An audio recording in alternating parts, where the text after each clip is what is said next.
I prepare the panel to receive the filler. I sand with P80, P20 on the edge. I apply the filler. I use the Symach Drytron to dry the filler in maybe 1 minute. Each area must be organized and dedicated to each phases. So this increases the productivity and throughput of cars? A lot, Wayne, a lot. Okay, I have a question for you. How are we going to get into this bay? Do you want to know? Yeah, please. Just one finger. Right. Nice.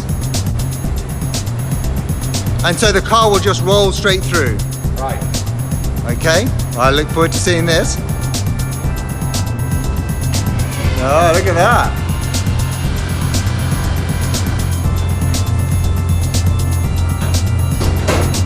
So what's your reasoning behind this?